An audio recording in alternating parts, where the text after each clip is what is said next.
それでは、定刻になりましたので、第2回エネルギー情勢懇談会を開催をいたします。委員の皆様におかれましては、お忙しい中お集まりいただきありがとうございます。なお、本日は五ノ上委員、中西委員、船橋委員はご欠席でございます。そして今回から飯島委員、山崎委員が初お目見えということでございます。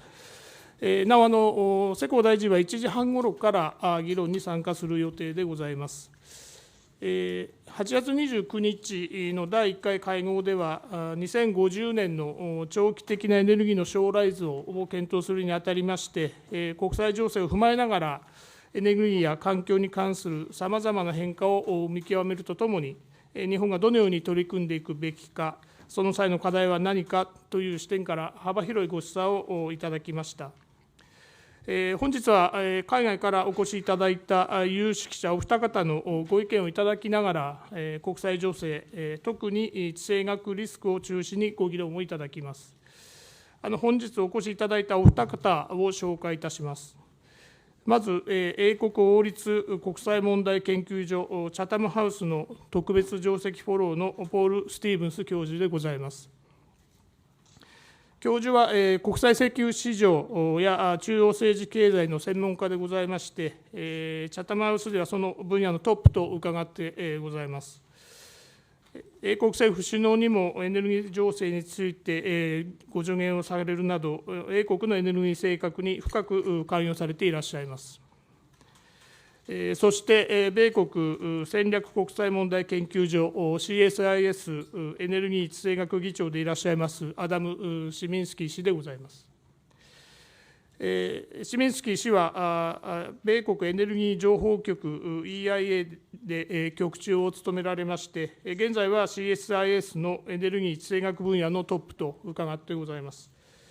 世界のエネルギー政策に精通し、エネルギーを通じた世界情勢や地政学、環境問題に卓越したご知見をお持ちでございます。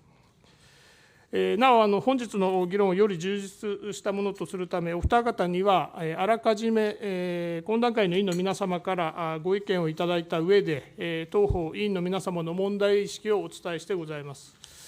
お手元に資料3という A3 のものがございます。お二方に投げかけました質問事項でございます。大きく3点ございます。よろしいでしょうか、お手元に。まず1つ目でございますが、今後の原油、ガス、石炭価格の見通しとその要因、特に2050年という長期の視点で、エネルギーの供給面、需要面の将来変化をどう予測するか、そしてエネルギーの価格トレンドをどのように見るかといった視点、そして2つ目でございますが、地政学、特に中東情勢を中心に、欧米にとどまらず、中国やロシアを含めた動向をどう捉えるべきか。さらに3つ目でございますけれども、主要国のエネルギー、環境に関する長期戦略、これをどのように評価するか、その実現の鍵は何かといった点でございます。また、本日の議論の一助とするために、事務局から資料をお示しをしてございます。資料4をご覧ください。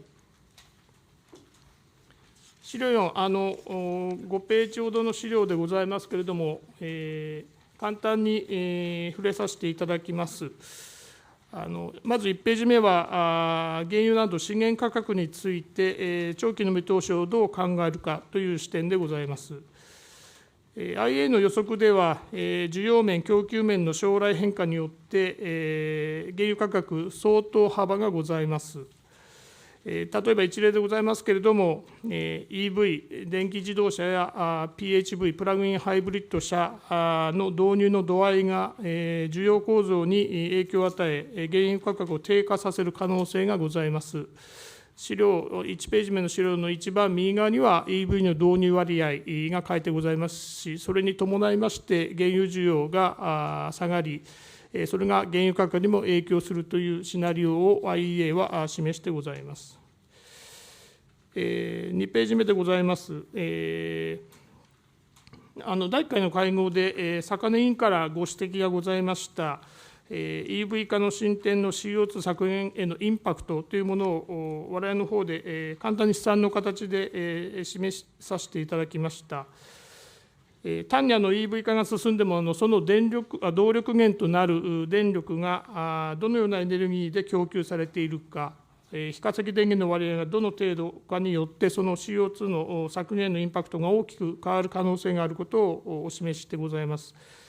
これ一番左側に走行距離に伴う CO2 の排出量をグラム数で書いてございますけれども、右側に3つの箱ございます。EV を導入すれば、これはもちろんこの CO2 の排出量は少なくなるわけでございますけれども、その元となっている電力がどのようなエネルギー源で構成されているかによって CO2 の排出量が影響を受けてございます。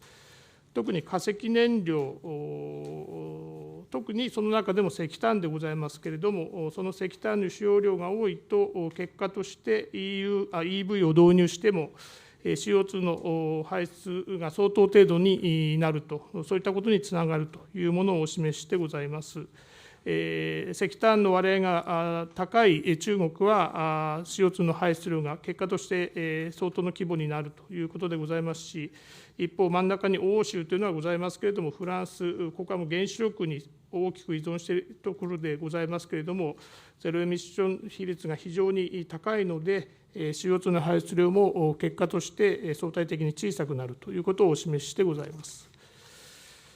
3ページ目でございます。これは主要国のエネルギー自給率の国際比較でございまして、日本は 8% と極めて脆弱でございまして、主要な国産資源もないこと。それから4ページ目でございます。これは主要国の石油ガスの輸入依存度、中東依存度、これをお示してございます。特に一番下に赤字で示してございますように、日本の輸入依存、中東依存は、特に石油については顕著に高いこと、これはご案内のとおりでございます。それから 5ページ目でございます、最後のページになりますけれども、先進国、新興国における長期的な資源の需要動向でございます。下のグラフが新興国でございますけれども、その特に一番右側の部分でございますが、新興国では長期にわたり石炭への依存というものが継続する見込みがございます。こうした中で日本が CO2 削減でどのような国際貢献ができるかという視点も重要かと思います。このような視点も参考にしていただきながら、プレゼンテーション、お二方のプレゼンテーションをお聞きいただくと幸いでございます。それではまず最初に、ポール・スティーブンス教授にプレゼンテーションをお願いをいたします。ポール、please move to here. Do you want me to sit? Yes, here? yes. Okay, let me.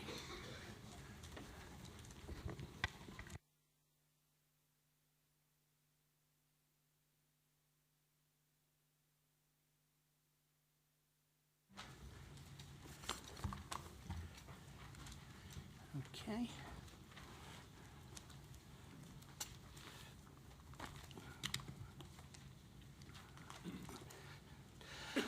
Thank you very much. Good afternoon. My apologies for turning my back on the audience. This is not normally what I do, but I'm afraid in the circumstances it's necessary. I'd like to begin by thanking the organisers for inviting me to be here. It's a pleasure and an honour to have the opportunity to address such a distinguished audience. I am going to focus my presentation on only three of the questions. I have views on the other questions as well, and we can pick up on those in the Q&A if there's any interest. But my area of expertise really addresses the first three questions. I want to begin by talking about briefly some of the problems of forecasting long-term energy markets. One of the main problems is that energy markets are very slow to change. On the supply side, it's dependent upon infrastructure, which has very long lives. On the demand side, because the demand for energy is a derived demand, Nobody wants a bag of coal or a barrel of gasoline. They want energy services, and to get those services, you need energy-using appliances, and they also tend to have long lives. And so for this reason, the process is very slow to change. One problem that I want to address immediately is what I call the simultaneity problem. As an economist, I know that price is determined by supply and demand. But supply is determined by price and demand is determined by price. So you have this circular problem. Now, the way most modelers get round this is they start off by assuming an oil price. Where they get that oil price from is your guess is as good as mine. I think in many cases you wet your finger and wave it in the air and think of a number. You then plug that into the model and out come the results. But it's sometimes misleading to think that the price is the outcome of the model. It is, I suppose, an iterative process. A second problem is we're forecasting out to 2050. That's a very long time. As the great English economist John Maynard Keynes once said, in the long run, we're all dead. And the long run consists of a whole series of short runs. And there's a problem here with discontinuities. You can forecast trends. And if you're very smart, you can forecast bends in trends. But it's virtually impossible to forecast a discontinuity. By definition, a discontinuity is a break from the past. And the difficulty with that is, if you look at the history of energy markets over the last 70 years, it's been littered with discontinuities. You have oil price shocks, you have Chernobyl, you have Fukushima, and the list goes on and on. So this makes it very difficult to actually come up with a view of the future. And very often, it's much better to consider the journey rather than the end result. So if anybody is expecting numbers for 2050, I'm afraid you will be disappointed. I don't do those sorts of numbers. Now, to address these questions, I have developed a narrative. And my narrative is around what I regard as the coming energy transition. Now, an energy transition is when an economy switches from one major source of energy to another. The energy transition I'm talking about here, which is coming, is already underway, is a switch from hydrocarbon molecules to electrons. My view is that this transition is being underestimated by what I call the energy establishment. And I'm not being disparaging here. The energy establishment I refer to is the IEA, the OPEC Secretariat, the big international oil companies. Now, within this narrative, I want to focus on a few specific issues. And the purpose of doing this is really to explain or to give a flavor of how complex these issues are and why any projection to 2050, the only thing you can say with certainty about it, it will be wrong. The question is, how wrong is it likely to be? The three economic issues I want to look at concern the long-term demand for oil, projections for supply, and because I'm in Japan, I want to look a bit at LNG because I know how important this is for the Japanese energy scene. And I then want to look at a couple of geopolitical issues. One is what I call the renewal of the Cold War, and the other concerns instability in the Middle East. Now, let me turn my attention to an energy transition. This is when an economy switches from one major energy source to another. And there's many examples of this in history. I have on the diagram here two of my favorite examples. The first is the United States between 1865 and 1910, when the economy switched basically from wood to coal. The second is France between 74 and 90, when it switched from oil and coal to the use of nuclear. Now, these energy transitions invariably have triggers. Something happens and the process begins. But the process consists of a number of reinforcing factors, and together they create a process, the basis of which is technical change. And the key to understanding these changes is technology, because this is absolutely central to what is going on. Now, as I say, my view is the current energy transition is moving from hydrocarbon molecules to electrons. So what is the trigger to this current energy transition? Well, the main trigger, of course, is climate change and concerns over climate change, Paris, COP21, and the need to decarbonize. And the diagrams you have here show you the global primary energy sources from 1965 to 2016. And what we're basically saying here is that there is a need to reduce the role of oil, gas, and coal. And as you can see from the diagrams, that presents a very large challenge indeed. I'm going to talk about two reinforcing factors. One is the falling cost of renewables, and the other is the rise of electric vehicles. I will also later on introduce a third reinforcing factor, which is the potential for a political upheaval in the Middle East, which may well cause governments of energy-consuming countries to say, this is enough, we've had enough, we have to move away from oil as an insecure supply.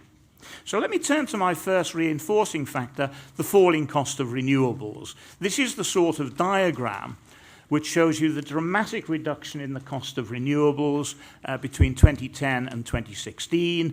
There are a lot of these sorts of diagrams around, and they all show significant falls. They can be a little bit misleading. You have to be careful of them because they're simply measuring the cost of producing a kilowatt hour. It's not saying anything about the cost of incorporating that into an electric system when you have problems of intermittency. So the costs are a little bit understated. The process, as I say, therefore, is already started. The second reinforcing factor I want to mention is electric vehicles. In my opinion, the energy establishment, in many cases, is grossly underestimating the likely penetration of electric vehicles into the car park. For me, electric vehicles tick all of the right boxes. They tick the security of supply box, close the Straits of Hormuz, who cares? They click the climate change box as well, depending, of course, how the electricity is generated in the first place, but we have lots of low-carbon options at the moment. They also, incidentally, solve a growing problem of urban air pollution, which is moving up the agenda very rapidly. And finally, they potentially solve the problem of renewable intermittency.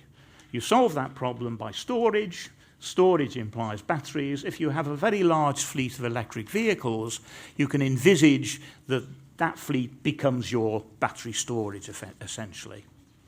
Now, central to my argument is that the energy establishment is currently underestimating this energy transition.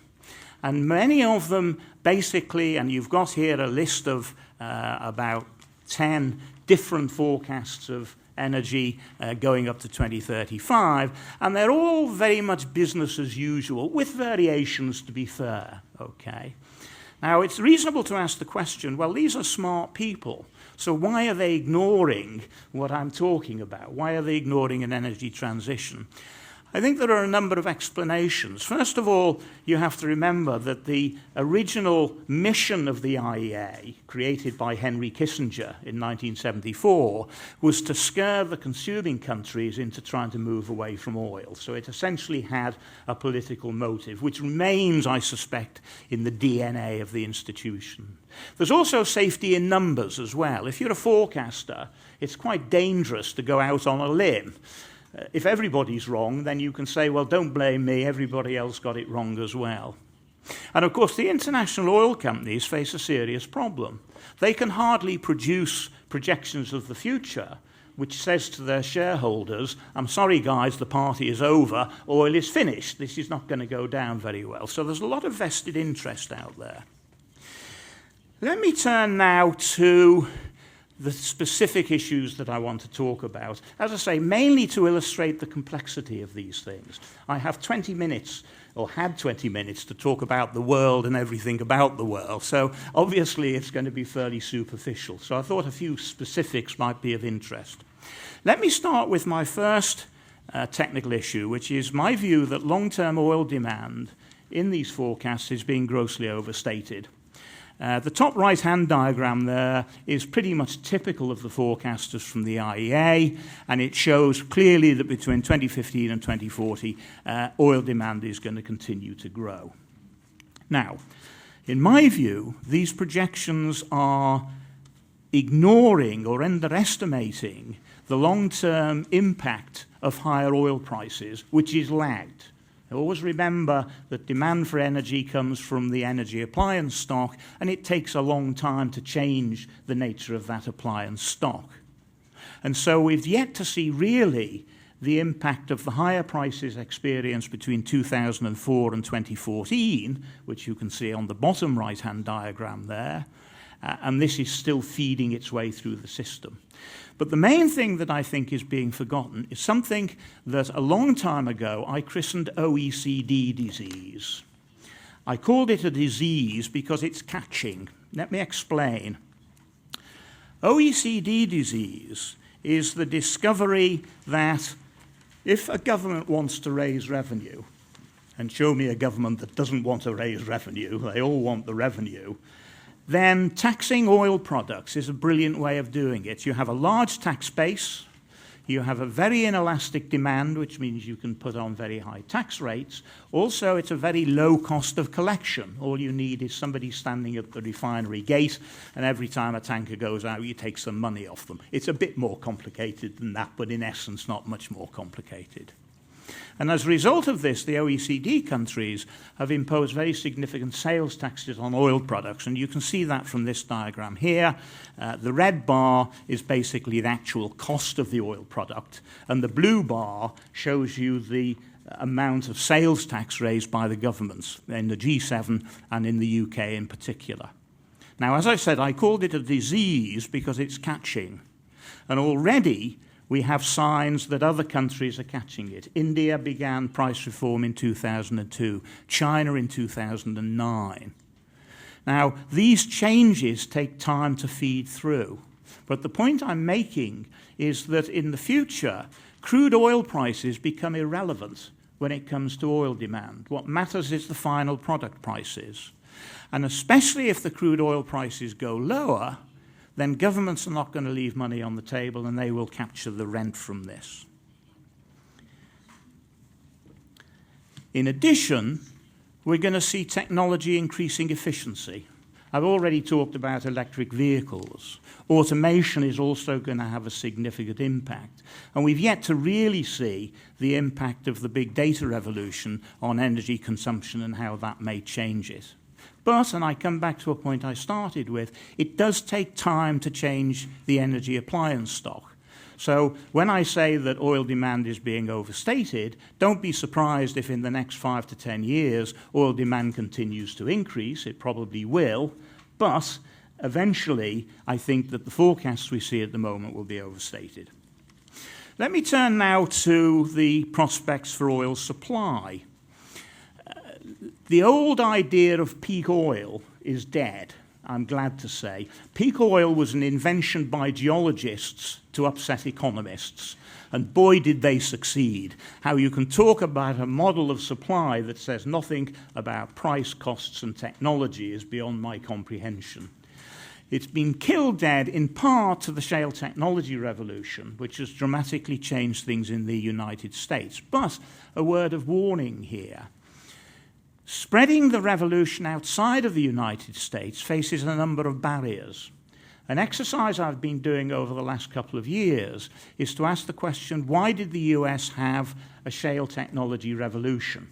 And the answer lies in specific characteristics of the United States. For example, the property rights, whereby subsoil hydrocarbons belong to the landowner, not the state, competitive dynamic service industry, and the list goes on. At the moment, I'm up to 17 characteristics as to why they had a revolution. If you look at other parts of the world, very few of those characteristics are present. So we can't assume that we're going to see a great deal of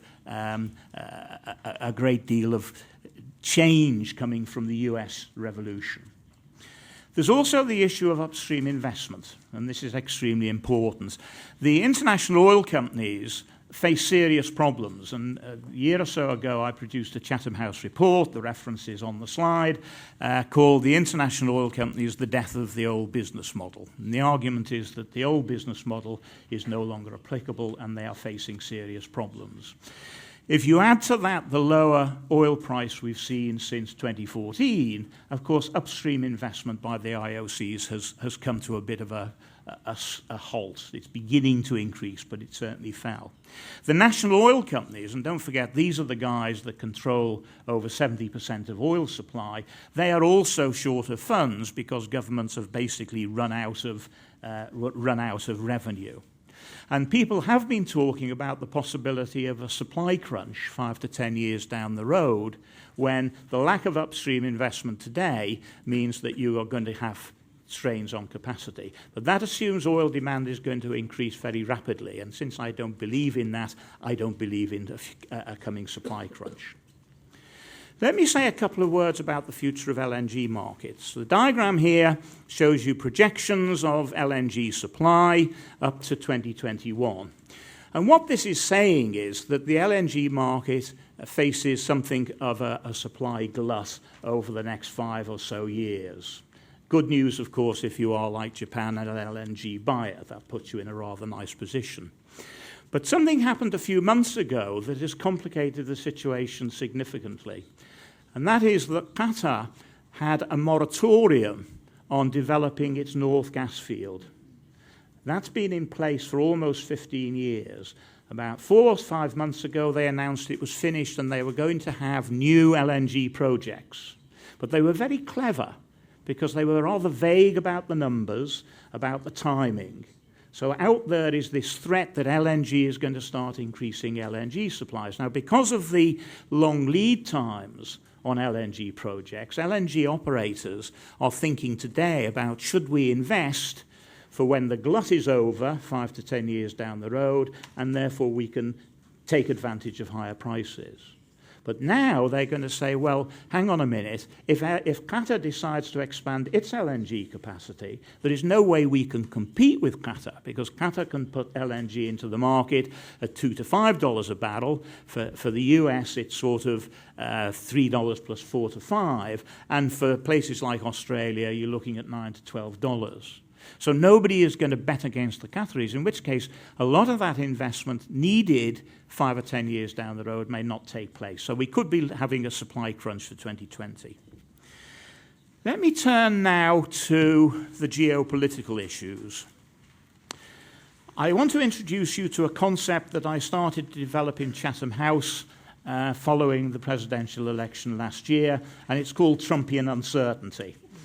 And in Chatham House, we introduced a swear box. Now, a swear box is the word that if you say a bad word, you have to put $1 in the swear box, okay, as penalty. And we introduced a swear box that said if you said Trump and uncertainty in the same sentence, you had to put £1 in the box. We're getting close to paying off the national debt, because there is absolutely so much uncertainty. When is a tweet, and when is it actually policy? We don't know, and frankly, I don't think Trump knows either, if truth be told. Now, the possibility here is that we could see a revival of the Cold War between the US on the one hand, Russia possibly, China, question mark. Now, the significance of that lies in its impact on the Middle East, because the old Cold War was based upon having patrons and client states. So you had the sort of patron state, the US and Russia. The client states were the sort of acolytes of these main states. It's effectively inviting war by proxy. And of course, this could have all sorts of important implications for the way energy markets develop, particularly in a way where the Chinese are obsessed by the security of oil supplies. The national Chinese oil companies have done a brilliant job of convincing the government in Beijing that oil security is an absolute central issue. When I asked the Chinese government a few years ago, why are you investing in Sudan? They said, because we're concerned about oil security of supply. I didn't laugh because it would have been impolite, but the idea you're investing in oil in Sudan because of supply security concerns is a bit daft. But the companies, the Chinese companies, have done very well in persuading them of this. One of the concerns, if there is this sort of political uncertainty, is that there is a general incentive for energy self-sufficiency, and of course, apart from anything else, it will promote energy supply. Let me turn to my second geopolitical issue, which for me is the most important one, and this is the potential of serious instability in the Middle East. The region is already very unstable. You have to go back to 1918, and I mean 1918, when the region was so unstable, at the end of the First World War and the collapse of the Ottoman Empire. And there is the potential for much greater instability.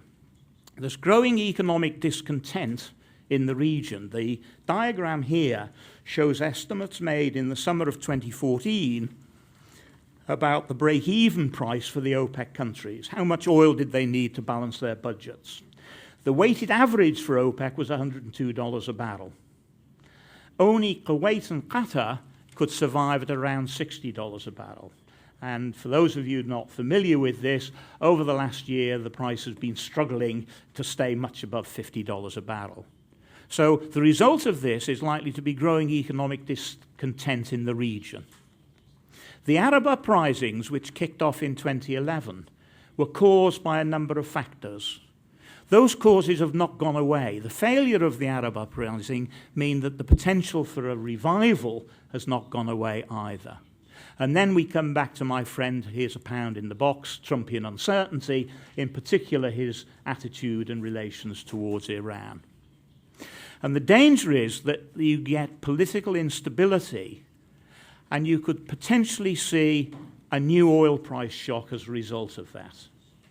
If we were to get a new oil price shock, then my prediction is that consumer governments, in much the way that the OECD governments did in the early 1980s, will say to themselves, listen, we really cannot go on depending upon using oil, we need to move away from it. In other words, this becomes a serious reinforcing factor. Let me finish very briefly by, going the wrong way, giving you my main messages. Not enough attention is given to the coming energy transition, which is going to happen and I think will accelerate. Future oil demand is being overstated, but future oil supply is not going to be a problem. Eventually, you may get odd little hiccups here and there. The future for LNG is uncertain, but the Middle East presents serious threats to oil supply and prices. And the prospects for Saudi Arabia remain extremely uncertain. And with that, I will stop. Thank you very much indeed for your attention.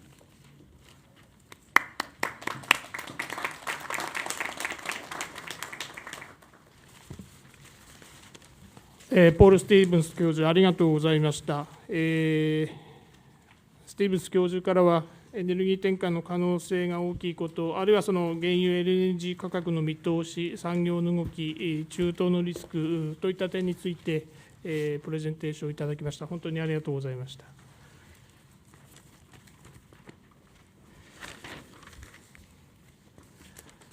それでは続きまして、アダム・シミンスキー氏からプレゼンテーションをいただきます。よろしくお願いいたします。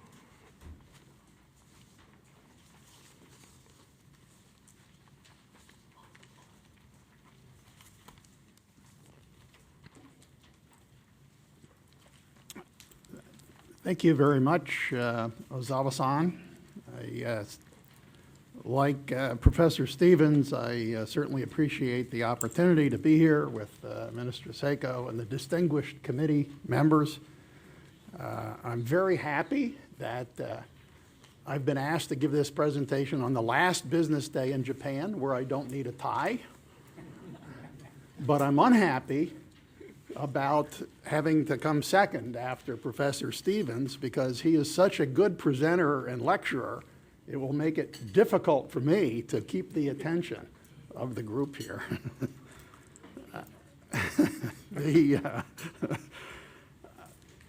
I'd like to put my key takeaways in the front of the presentation. I don't see major near-term transformations taking place in the energy system globally because there's so much momentum in the existing fuel system. Now by 2050, which is at the end of your time frame, many, many things can change and certainly disruptions can take place. But I think the reason that many of these consensus forecasts show gradual change is in a model, it makes a great deal of sense. But there are uncertainties, and one of those is behavioral economics. How consumers will actually react to the deployment of renewables and mobility developments, I think, is yet to be determined. It only took 20 years in New York City to replace horses with the automobile, from 1900 to 1920. That was a clear value proposition. Whether going from a gasoline-powered engine to an electric vehicle has the same clarity of value for a consumer might take some further cost reductions and maybe government intervention. There are cost structure uncertainties as well. Forecasts for renewable energy have been coming down very rapidly, and the consensus forecasts have done a terrible job, including the agency that I headed, the Energy Information Administration, missed how quickly solar and wind costs came down. And I think this is a cautionary tale. Finally, I'd like to say on the climate challenge, which is also, I think, a focus of the committee's discussion, that even what was agreed at Paris is probably not sufficient to achieve the targets that have come up. Let me just give you a few quick points on what drives energy demand. Basically, it's economic activity, GDP and population. Population is growing about 1% per year. GDP is growing in the neighborhood of about 3.5% per year in the near term. That's like to 2030. If you take the whole period out to 2050, it might be a little bit slower than that, maybe 3%, but there could be variation around that number. I already mentioned the issues of consumer behavior. Electricity demand is growing very rapidly. Electricity demand is actually growing faster, in a sense, than the underlying demand for things like industrial liquid fuels and others. Policies can make a huge difference in where forecasts end up, and disruptive technology is very important. Very quickly here, population is going up. Most of that is occurring in the non-OECD countries. Economies are improving as well, and both of those things are driving energy demand up. It will be partially offset by improvements in energy intensity, that is, being able to generate economic growth without a lot of energy. The move from industrial economy in China to more of a services economy is an example of that. And the carbon intensity of fuels can change as well, too. If you use more natural gas rather than coal, that improves carbon intensity. And Ozawa-san mentioned in his opening remarks the impact that electric vehicles could have depends partly on the carbon intensity of the fuels that go into producing the electricity. This, I just want to say, is a fairly interesting way to look at energy demand out to 2050 by geography. The story is not the OECD. It's not in the United States or Europe or Japan. The story is in Asia, non-OECD Asia, and the Middle East. Growth there, and particularly in India and China, very important. In the consensus forecast, petroleum still continues to climb through 2040 and into 2050. Coal flattens, natural gas grows fairly rapidly. Renewables is growing the fastest of all. Nuclear is growing. Most of that in the models is in China, where a size of fleet about the existing size of the nuclear fleet in the US is there. The point on this right-hand side of the next graph is that if you take electricity out of those primary numbers and show that separately, electricity is the fastest growing of all these things. Biofuels are not growing very much. Coal is shrinking. Natural gas holds its own in non-electric uses, but natural gas is growing in the production of electricity, as are renewables, but electricity itself is growing very rapidly. Let's talk a little bit about the oil markets. Professor Stevens eloquently described the uncertainties in the oil market, and I'd like to just give you a few examples. And I like to think of these as decades, that the 1960s was the decade of Texas. If the world needed more oil, you turned the valves in Texas and you got the oil you needed. That changed in the 1970s. That was the decade of OPEC, and prices went up. The 1980s was, from a fuel standpoint, the decade of give me anything but oil. I want more nuclear, I want more natural gas, I want more efficiency, even more coal. There was a reversal in coal consumption that took place in the 1980s.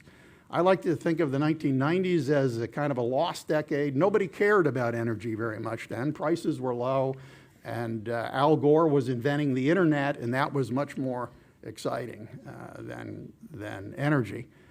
But the growth in China in the decade of the 2000s was spectacular. In 1 year alone, 2004, Chinese oil demand was up by well over 1 million barrels a day.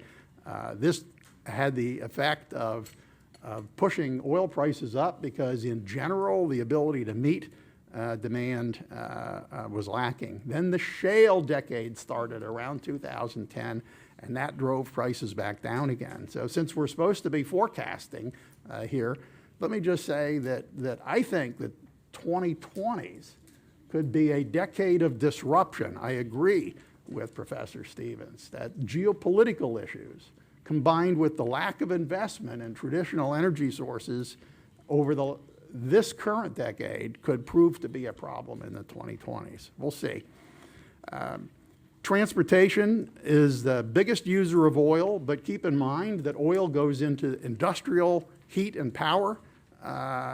So oil is still a very important factor in industry.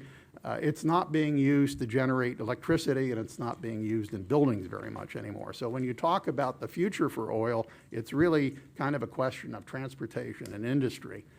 I want to talk about the sensitivity to this. Is it possible that Professor Stevens said that the idea of peak oil, peak supply, has been discredited, and I absolutely agree with that. Another question is now coming up, and that's, is it possible that we could have peak demand?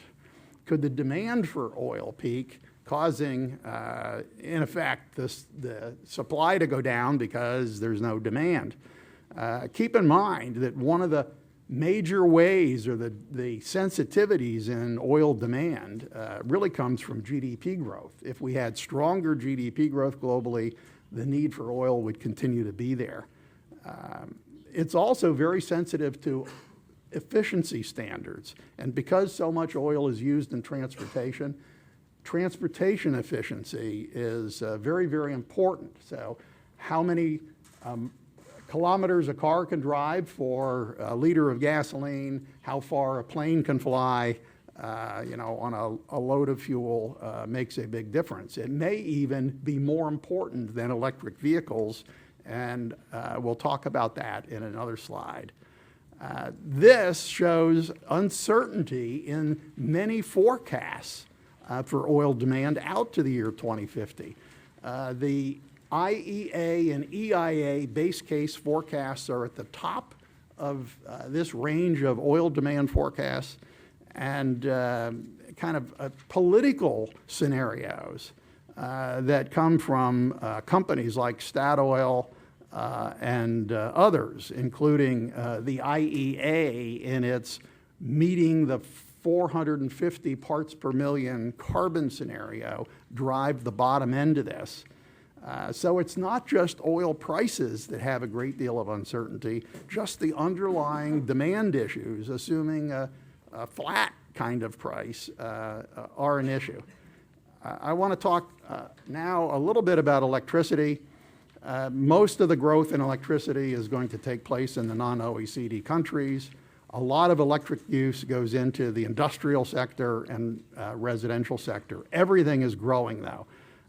The question that everybody has is it possible that that very low number in transportation at the bottom of this chart on the right-hand side is being dramatically underestimated in the way that Professor Stevens has illustrated? And so that's worth thinking about. How we generate electricity, again, raised by Azawa-san at the beginning of the session here, is very important. A lot of the world's electricity is being produced from renewables. Most of that right now is hydropower. But we're seeing increasing amounts of solar and wind coming into the system. Coal is a very important fuel in the electricity present and also looking out into the future. China would like to reduce its demand for coal. Most of the consensus forecasts have demand in India rising. But recently, the energy minister of India said that they might consider not building new coal plants. Natural gas rises in electricity. So we're back to asking another question, which is, could the renewables numbers in this consensus forecast be higher because we use less coal, perhaps because of a carbon tax or because of policies from governments that simply say you have to use a different fuel?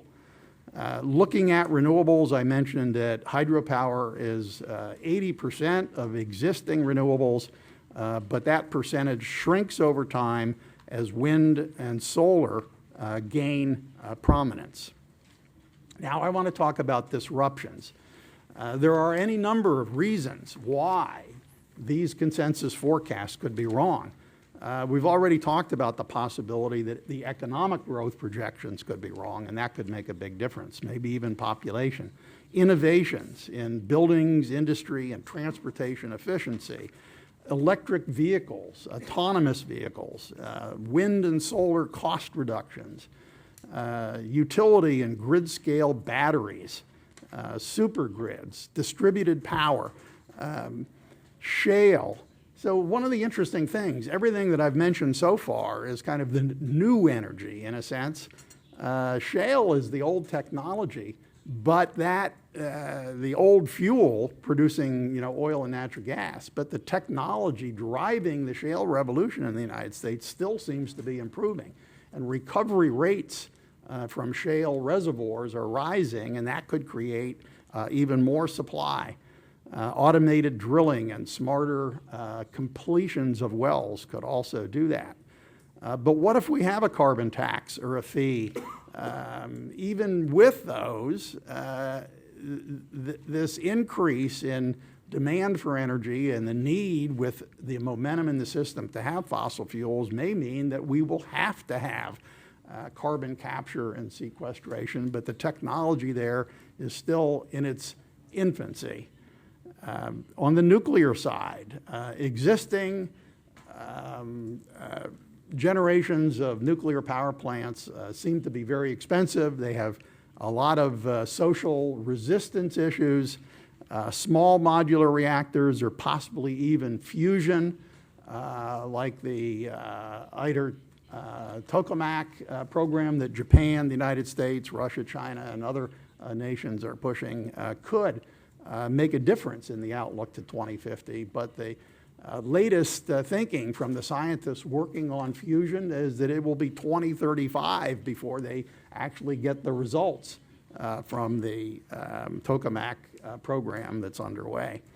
What I want to show here is the possibility of what could happen in a mobility revolution. Right now, the world uses about 19 million barrels a day, maybe 20 million barrels a day of fuel, mostly gasoline and diesel fuel, that go into cars. By 2035, in BP's outlook here, that number could be up to 23 million barrels a day. What's driving it up is increased travel. What could drive it down is increasing efficiency of traditional internal combustion engines. But we might have a digital revolution, cars that tell you where to go to find a parking place without having to drive around and around and burn fuel. That kind of thing.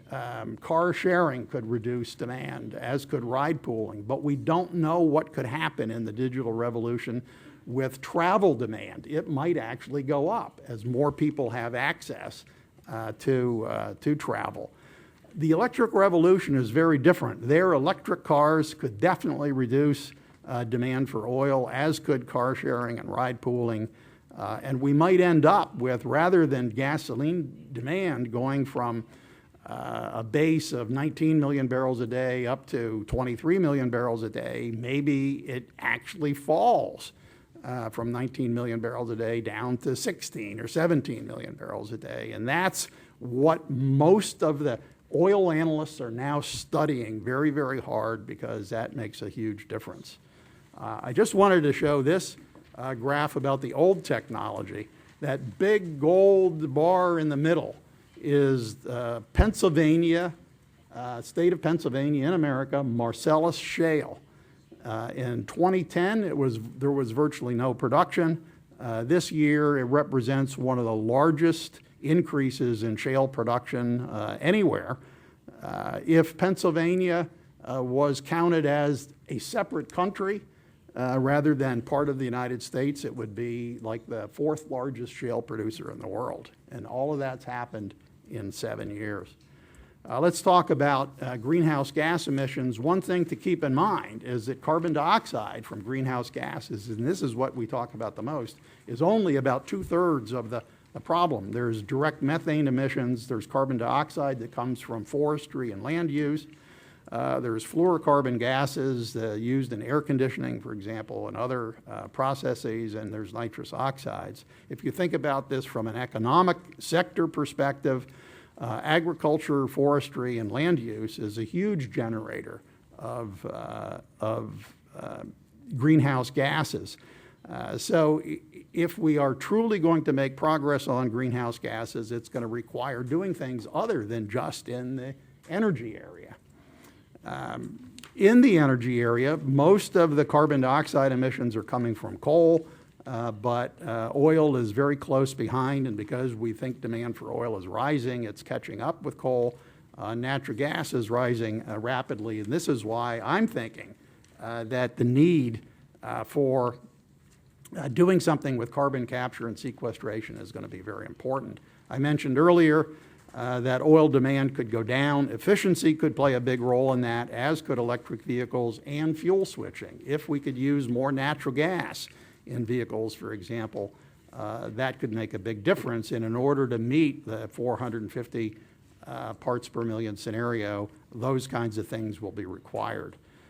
You can also look at carbon emissions from the standpoint of the base case and faster transition cases. BP's work in this area suggests that the easiest place to get the most impact is going to be in the power sector, whether that's in the transition case or the even faster transition case. Carbon capture and sequestration, building efficiency improvements, and transportation efficiency improvements, very important.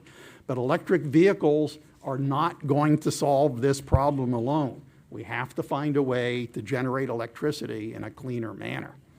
So why is it so hard to understand this and move to the kinds of new, cleaner energy that we would all like to do?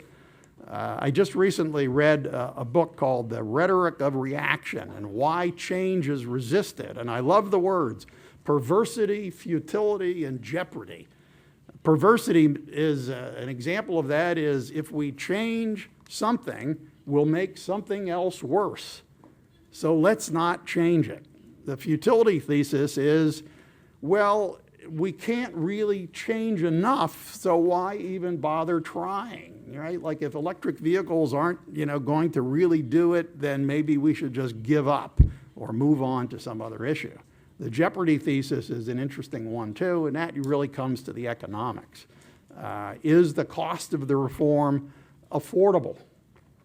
I think you as a committee and policymakers here in Japan and policymakers around the world have to think very hard about these arguments, how to overcome them, what you can show to the public to make them more willing to accept change, to think about the possibilities of what could be done. I'm going to end on this slide, as Professor Stevens said during his discussion, this is it's an oversimplification. We could spend all afternoon and all day talking about these things, but I thought that trying to present a snapshot of key issues by regions across the things that policymakers usually worry about, the environment, national security, the economy, and safety would be a really interesting one. In Japan, for example, I think, so this is dangerous. I'm an American, I'm here in Japan, and I'm going to tell you what I think about Japan. I think the environmental issues, generally speaking, are under control. But security is a very serious concern in Japan, and diversity, as we had talked earlier, is critically important to the national security of Japan. But one way around diversity is to just reduce consumption. That's through efficiency. So the combination of diversity and efficiency is a key way for Japan to meet its energy objectives. On the economic side, I think here it's a question of affordability. On the safety side, it's the nuclear accident, Fukushima, and the reaction to that. Can Japan get the nuclear power plants restarted? We know that they would help to meet climate goals, but there's a lot of resistance to this, and the reasons are understandable. One of the things that I find really interesting here is the security arguments between the United States and China. The United States spent years and years worrying about oil imports and even natural gas imports. Now with the shale revolution, it's a case of abundance. And the latest country that 20 years ago was self-sufficient, but now is really worried about its import dependency is China. So the US and China have, in a sense, swapped their concerns in these boxes. The US is kind of a market-driven economy. In Germany, I think they're really emphasizing from all levels of government the idea of, can we move towards cleaner renewable fuels? It's a very different model than in the US. So I don't want to go through all of these boxes, but I think it's an interesting way to view the issues that policymakers have to face in trying to help shape the systems out to the year 2050. And I agree with Paul that trying to forecast or predict the year 2050 is impossible, but that doesn't mean that we shouldn't try to think about what might make a better future and how policies could help implement that. And I'd like to thank you very much.